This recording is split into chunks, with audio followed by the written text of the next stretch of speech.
Good morning, everybody. Thanks for being here so early. We're pretty much opening the day today.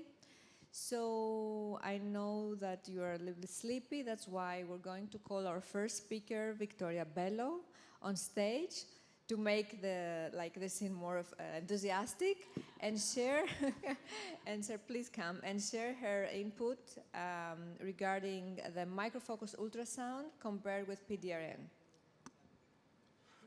You don't look like Yes. Victoria Bello. Yeah, apologies. I'm not Dr. Bello, and I'm Okay. sorry to disappoint anyone who's, wanting to see Dr. Bello. But I am Dr. Halandoni, and I'm presenting on Dr. Bello's behalf Good. regarding this study or this abstract, which looks into facial skin tightening and rejuvenation using combination of high-intensity microfocused ultrasound, PDRN, dermal skin boosters, and exosomes on Asian skin.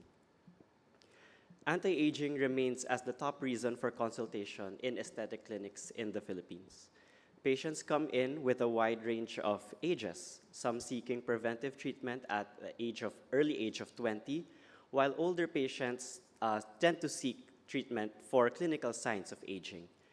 Intrinsic and extrinsic aging factors lead to the clinical signs and symptoms of aging, such as sagging of the skin, jowling, formation, wrinkles, and overall tired and sad look. Although surgery is considered as the gold standard treatment, hesitancy toward invasive surgical procedures is one of the main reasons why patients look for less invasive treatment that offer minimal downtime while still having a favorable outcome. So in the Philippines, there's a lot of patients who look into the social downtime or the social aspect of these treatments. That's why they tend to look for these treatments that are, again, less in downtime or not as invasive. Traditional HIFU tends to be painful with unwanted side effects such as a numb sensation, swelling, wheal formation, and superficial burns. Advances in technology have led to the microfocused ultrasound that has a thermal diffusion technology with both line and pen transducers, which offer more precise and comfortable treatments for patients. On the other hand, individually, PDRN, skin boosters, and exosomes are well known for their anti-inflammatory, regenerative, and collagen synthesizing properties. Previous studies have demonstrated the individual effects of these treatments on anti-aging. So a combination of these modalities is a promising combination for delivering effective and long-term treatments and results. So this was a case series that involved 30 patients, majority having a Fitzpatrick skin type 4 and followed by a skin type 3. Patients underwent a single session of the combined treatment on the clinic visit, with topical anesthesia being applied 1 hour pre-procedure. Patients first underwent the microfocused ultrasound with both line and pen transducers at all these depths, 4.5, 3, and 1.5, on the face and the neck. The shot count was a total of 300 lines for the whole face and neck and 3,000 pen shots for the face and neck. This was followed by intradermal injections of PDRN and hyaluronic acid skin boosters and a topical application of exosomes. Photographs and VISIA skin analysis were taken before the treatment and 2 to 3 months after. Patients were also asked to rate their satisfaction from a 5-point scale, 1 meaning they're extremely or very not satisfied, and 5 meaning that they're extremely satisfied.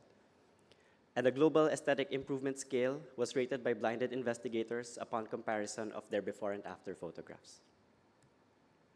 For reference, later on, this is the modified Fitzpatrick wrinkle scale that we used for assessment of these patients. Key points and results showed that combination of the high-intensity microfocused ultrasound followed by injection of the PDRN skin boosters and the application of exosomes resulted in improvement of wrinkles along the nasolabial fold, the melomental fold, and the periorbital region. Patients' wrinkle score decreased by 1 point on the modified Fitzpatrick scale. An example, a score from 3 to 2 and a 2 to 1. The GAIS findings showed 57 patients with much improvement and 43% with improvement on overall skin quality. The average rating of the patient's satisfaction was a score of 4.4 out of 5, and other VISIA parameters that improved were pores and skin texture. Patients tolerated the procedure well with minimal discomfort with an average of 2 to 3 out of 10 on the pain scale. Now getting into some of the before and after photos in this patient, we noticed, hold on, there, shallower nasolabial folds, overall tighter and slimmer appearance of the face, as well as improvement in the periorbital region, which we can better appreciate on the side view. You can see the softening of her nasolabial folds here compared to the before, and the periorbital improvement as well. You can see less of her jowl formation as well, and the improvement of the jawline. Same findings we can appreciate in this patient, although we can better see how the results appear on patients with marked or more facial asymmetry. You can see more of the nasolabial fold on the patient's right side here compared to the left side. And you can see the improvement in both areas. You can see a sharper jawline, less of the jowls, the mild jowl formation of the patient, and a tighter facial profile. And to note, you can also see the better improvement of her periorbital region, less of the eye bags and the puffiness. For the VISIA findings in this patient, you can see how it improves the pores count and the pore count and the score as well. Here on the side view, very much improved. And objectively, the periorbital wrinkle count and score have also improved. To end, the combination of these modalities is a safe and effective treatment for facial skin tightening and rejuvenation in Asian skin. The combination may be advantageous because of the compounding synergistic effects of each of these modalities. The HIFU with TDT induced controlled and precise micro-injuries on the skin, while the PDRN and skin booster injections helped with cellular repair, remodeling, and collagen production. And lastly, the exosomes made the healing process overall faster. Last but most importantly, patient selection remains essential in recommending these treatments to achieve the most satisfactory results and improvement. And with that, on behalf of the team with this study, we would like to thank everyone for listening, and we all hope you have a bello beautiful day. Okay, thank you so much for that. We'll take questions now. Yes, We'll I have think time, we can. yes. We have time at the end, but we can maybe rather do it for each Yeah. speaker. Do we have any questions? So I have a question. This study was based on, the protocol is one session of HIFU, one session of PDRN injectable, and exosomes on top. Yes, the exosomes were topically applied. Yeah. So it was a single treatment. A single treatment, yes. And then the post-treatment observations were 2 to 3 months after the single session.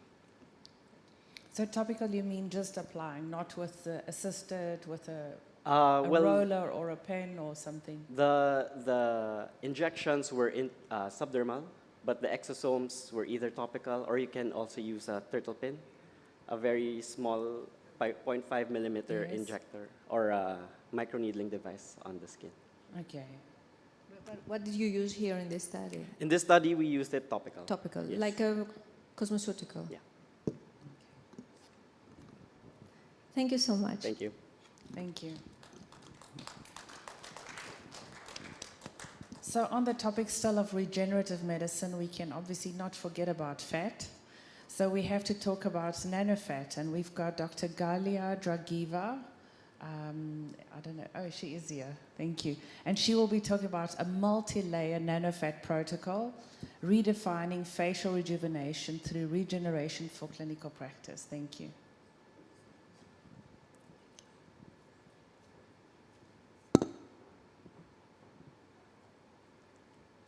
Good morning, everyone, and thank you for the kind introduction and the opportunity to present our work. The scientific committee, not us. We're just here, you know.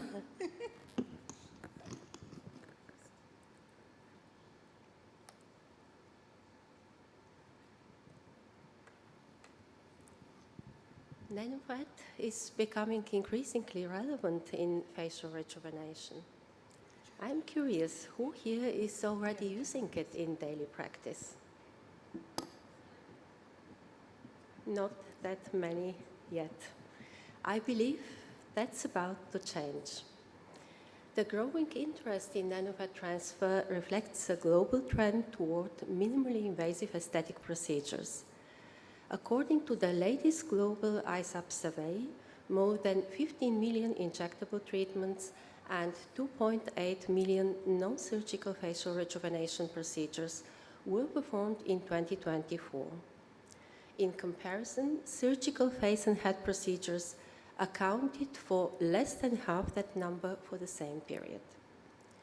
Within the non-surgical facial rejuvenation, injectables, chemical peels, and energy-based skin tightening are currently the most commonly used approaches. However, most of them address facial aging only partially and typically require repeated sessions. When we talk about facial rejuvenation, we are essentially targeting two key aspects: skin quality and facial contour. What if both could be improved long-term in daily clinical practice in a single minimally invasive session using just 10 ml of autologous nanofat? We developed the novel synergistic nanofat protocol, which combines subcutaneous nanofat injections with nanofat microneedling using an oscillating electronic device. Optionally, fractional ablative laser may further enhance outcomes and facilitate intradermal nanofat delivery. We conducted a retrospective case series in our practice in Zurich, Switzerland, including 50 consecutive patients treated with the protocol over the past 3 years. This retrospective analysis relied on global assessment by the treating physician at the first follow-up between 6 and 8 weeks, and in some patients, additional longer follow-up up to 24 months was available, reflecting real-world clinical practice. Autologous fat was harvested under tumescent anesthesia, typically 20-40 ml of lipoaspirate, mechanically processed using commercially available closed systems, and enriched with 20% PRP. Here's what we found. In this large cohort of 50 patients, as in the initial retrospective series of 42 patients presented at the AMWC in Monaco this year, we continue to observe highly consistent results, now with 82% of patients showing moderate to marked overall aesthetic improvement. When analyzed by treatment domain, skin quality improved in all patients, and facial contour in 92%, especially in the tear trough and mid-face areas. What is particularly interesting is that the results remained consistent in a subgroup of patients, 66%, treated with 10 ml of nanofat.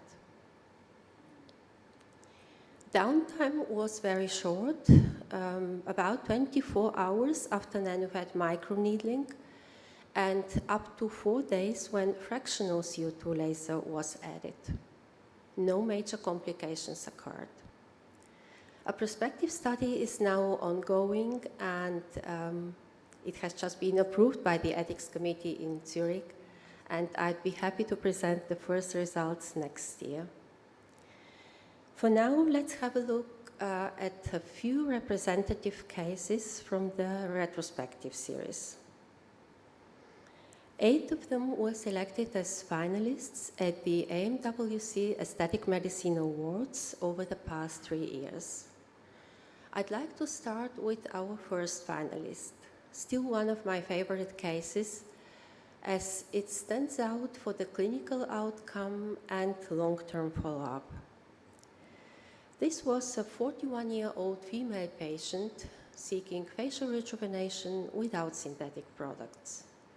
She had suffered for many years from a skin picking disorder leading to excoriations, post-inflammatory hyperpigmentation, and scarring.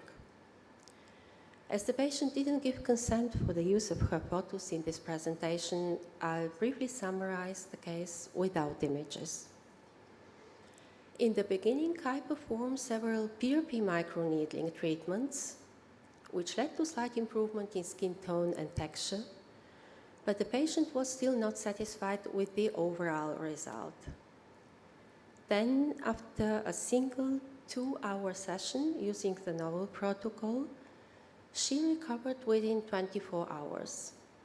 At 6 weeks, she returned with a fresh, radiant appearance and a clear improvement in both skin quality and facial contour. What made this case particularly remarkable for us was not only the early outcome, but the long-term follow-up. The patient came back 1.5 years later, still enjoying the result of that single treatment. For years, she had felt ashamed of her skin, and today she no longer uses makeup to conceal it. An oscillating pen with just 10 ml of nanofat placed beneath and across the skin surface rewrote the story of her skin. The next case is a 55-year-old woman with long-standing melasma and skin quality concerns, also seeking natural and sustained facial rejuvenation. Here again, a single treatment using the protocol resulted in progressive overall aesthetic improvement. There was also gradual lightening of her melasma, and at 6 months, the patient told me she didn't need makeup anymore to cover it. Then a young patient with very thin skin in the lower lid area and prominent eye pads, which particularly bothered her, underwent a single full-face treatment and showed lasting improvements in skin quality and tear trough contour. Here is another example with sustained improvement in both aspects, again with just 10 ml of nanofat. This patient had planned to work from home after the procedure, but was already back in the office the following day. At 4 months, he was even more satisfied with the results, which had continued improving over time since the initial follow-up. His only concern was that the fencing scars on his left forehead and chin he was particularly proud of were gradually improving as well. Finally, a 70-year-old woman with advanced actinic skin damage underwent a single treatment, this time including laser, and showed nice and long-lasting results. Now let's have a look at how the application techniques have evolved over time. When Tonar introduced the technique of nanofat grafting for the first time in 2013, a 27-gauge needle was used for both subdermal and intradermal injections, and they continued until a yellowish tint appeared. Sophie Menkes later described subcutaneous injections using a 25-gauge cannula in a study of 50 patients. In 2019, Verpel and Tonar introduced a novel technique for the uniform delivery of nanofat into the skin. They term it nanofat microneedling and use a hydroneedle device with 20 gold titanium needles, which was applied in a repeated tapping motion over the entire treatment area. A more recent advancement is the fast nanofat microneedling, a combination of a rolling and tapping device introduced by Regesso in 2021. Our protocol builds on these previous techniques and aims to enhance both efficiency and outcomes while reducing patient discomfort and downtime. Key aspects are tissue-sparing multi-layer nanofat delivery and oscillating microneedling. We use Dermapen foam, which generates up to 115,000 microchannels per minute, significantly more than the fast microneedling approach described by Regesso. This may facilitate faster and more homogeneous intradermal delivery of nanofat components. At the same time, the high-frequency precise vertical needle penetration reduces mechanical trauma.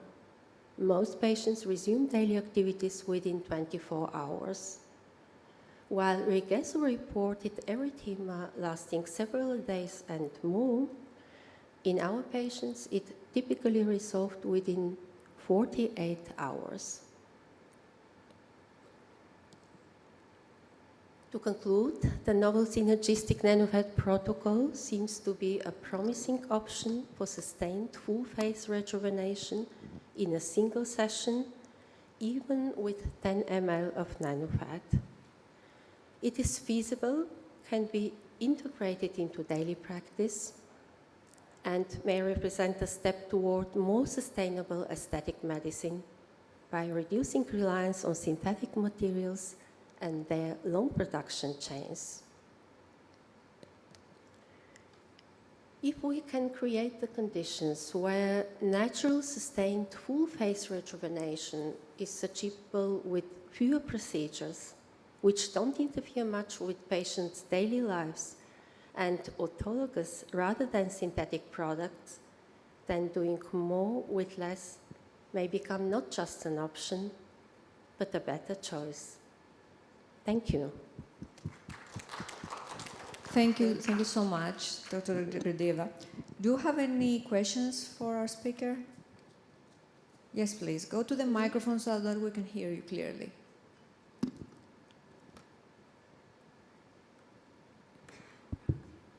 Thank you, Dr. Akela, for the very interesting presentation. May I ask, I think everyone of us would know how much you charge for the patient for one section of the nanofat in your center? And also another question is you will do the radio frequency after the treatment. May I know the purpose for the radio frequency? Is it to tighten the skin to minimize the irregularity of the nanofat? Thank you. Okay. I don't use radio frequency. This is a microneedling device. This is a mechanical stimulation. And there is a regenerative synergy, actually. So we have effects from the microneedling. And we have also, so it may facilitate the intradermal delivery of nanofat. So it's a regenerative synergy, yeah. You skipped the first question, though, about the price, but I don't want to be pushy, but he asked. Well, it's different in every country, so it's not the subject of this scientific presentation. Better not to answer because it's coming from Switzerland, so we will not like what we will hear.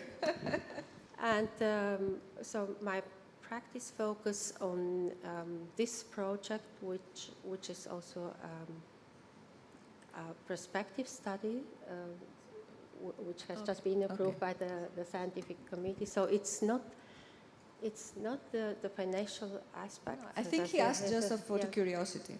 Yeah. So, please. Good morning, doctors. So I wanted to ask, how did you harvest the fat? Which area of the body? Was it in an awake situation or under sedation? And importantly, I wanted to inquire if you noticed any difference if you have patients of the younger age group in terms of effects, because versus that of an advanced age group, wherein the fat cells are not I mean, not in the prime condition. What do you think, or did you see some effects in terms of the results? Okay. Typically I harvest from the lower abdomen, but it could be any place, yeah. Fat is everywhere, and it is done under tumescent anesthesia, which is an advantage for the patient, and it is well tolerated. It is done within 30 minutes, yeah. It is very important to choose the right cannula for this procedure and to wait at least 10 minutes to have the vasoconstriction effect. And this could influence the quality of the nanofat finally, yeah. Each step of the procedure is very important, yeah. Also washing the fat, yeah, not too much, not just 1 or 2 times, yeah. And yes, patient selection is very important in this case, yeah. The patient should be healthy, otherwise any metabolic changes could influence the results. And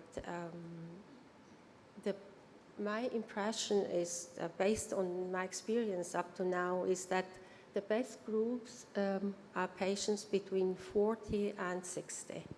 But it could be done later as well. So the 70-year-old lady had also very nice results. Thank you so much. Thank you.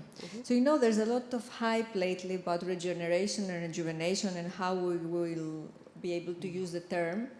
And I'm a little bit biased, but do you know which is the most regenerative treatment on the face? For me, at least. Deep chemical peeling, because you regenerate the epidermis and you regenerate the dermis. You do not add anything. It stays there like for 15 years. The only thing you cannot do is regenerate the fat, so from the skin. So maybe chemical peeling with nanofat would be the answer for complete regeneration. Oh? Yes. I think the nanofat in this topical method with microneedling opens it up maybe to more specialists, because in certain countries nanofat is reserved only for plastic surgeons. So it might be something to consider. I'm not sure if they've ever done like a head-on study comparing it to like the topical microneedling with PRP, because obviously it's more expensive for nanofat, but if you think topical PRP has many publications also, so I'm not sure if there's any studies that you know of. Good idea. Yes, good. So let's go. Okay. So Dr. Wang, Dr. Isak Wang, is he here in the audience? I haven't seen him yet.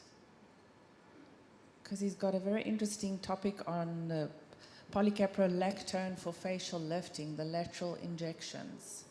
But I haven't seen Dr. Isak Wang. Maybe he's still asleep. Okay, maybe because we have time, Dr. Dragiva, do you have any knowledge or maybe in your experience comparing the nanofat to PRP? Oh, there's a microphone just behind you, or you can come to the stage actually. Yes. Just in the practice, I haven't done any study about this, but the first patient I presented this morning, I tried with PRP. First, this was actually the same treatment, subcutaneous injections of PRP and PRP microneedling, 2 sessions, and she improved, but finally, so we were surprised by the result of the nanofat microneedling. Nanofat, I have the impression that nanofat do more, yeah. So in your experience, you see it better results than PRP? Yes. In this topical method. I'm not talking about the injectable method, yes. Yeah, okay. Exactly. Yeah. And nanofat is more than, so this is on one hand the regenerative cells, this is the adipose-derived stem cells, but on the other hand, we should consider the secretome and the exosomes in the nanofat. So we deliver both. Yeah. Yes. Yeah. Yeah, maybe the industry should work a little bit for us. I'm a dermatologist, I'm not a plastic surgeon, so for us it's not that easy to harvest.